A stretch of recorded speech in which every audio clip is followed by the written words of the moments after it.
ఈరోజు ఆ మహానటుడు ఎన్టీ రామారావు గారు స్థాపించిన తెలుగుదేశం పార్టీ 43వ ఆవిర్భావ సభ. అప్పటి తెలుగుదేశానికి ఇప్పుడు తెలుగుదేశానికి తూర్పుకి పడమరకు పాతాళానికి ఆకాశానికి ఎంత దూరమో అంత దూరం ఉంది. కొన్ని ఉదాహరణలు చెప్తాను నేను. అప్పుడు ఎన్టీ రామారావు గారు ₹2 బియ్యం ఇచ్చి, ఇప్పుడు ధరలు ఆకాశాన్ని అంటుకున్నాయి. అప్పుడు ప్రజల కొరకు స్థాపించిన పార్టీ ఇది. కేవలం నాయకుల కొరకు మాత్రమే. నారాయణ లాంటి వాళ్ళకి 1000 కోట్లు ఆస్తి, అలాంటి వారు 100 మంది బినామీలు ఉన్న పార్టీ. అప్పుడు బడుగు బలహీన వర్గాల పార్టీ. ఇప్పుడు కేవలం రాజ్యాధికారం కొరకు ఏదైనా చేయడానికి పార్టీ. అప్పుడు ఎన్టీ రామారావు ప్రధానమంత్రి, పవర్ఫుల్ ఐరన్ లేడీ ఇందిరాగాంధీని ఎదిరించిన నాయకుడు. ఇప్పుడు 2019లో మోదీ, నీ భార్యను వదిలేశావు, నీ తల్లిని నువ్వు చూసుకోలేవని 52 రోజులు జైల్లో పెట్టగానే మోదీ లాంటి ప్రధానమంత్రి లేడని చంద్రబాబు నాయుడు గారు పలుకుతున్నారు. ఆయన కొడుకు ద్వారా పలికిన మాటలు ఇప్పుడు మనం విన్నాం కొంతమంది.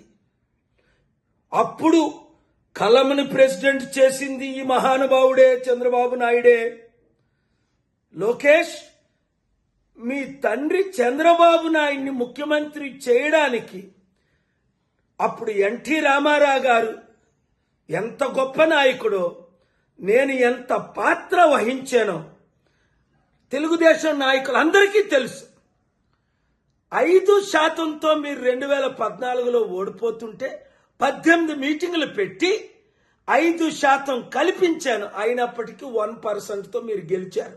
ఆ 10% ఓట్లు ఎవరేయించారు? ఏ తెలుగుదేశం నాయకుడిని అడిగినా, పెద్దిరెడ్డి గారిని అడిగినా, 100 మంది నాయకులు అడిగినా అదే చెప్తారు. అలాంటిది ఈరోజు మీరు, మీ నాన్న మోదీ కాలు పట్టుకుంటున్నాడే, ఆయన ఇందిరాగాంధీని ఎదిరించిన నాయకుడు. ఈయన రాష్ట్రాన్ని, దేశాన్ని సర్వనాశనం చేస్తున్న, స్టీల్ ప్లాంట్ ని అమ్మేస్తున్న, 1200 మంది వర్కర్స్ ని బయటికి లాగేసిన, మీరు నోరు మూసుకొని మోదీ కూర్చో అంటే కూర్చుంటున్నారు, వెళ్ళిపో అంటే వెళ్ళిపోతున్నారు. ఒక్కసారి ఆలోచించండి.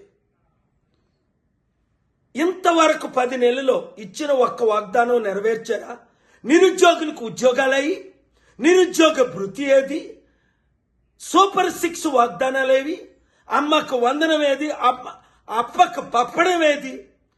ఈ వీడియో నేను ఎందుకు ఇవన్నీ సత్యం చెప్తున్నాను? చంద్రబాబు నాయుడు గారు, ఒక్క అవకాశం ఇస్తే మనం కలిస్తే అప్పులు తీర్చలేమా? 10 లక్షల కోట్లు, లక్షల కోట్లు నేను తేలేనా?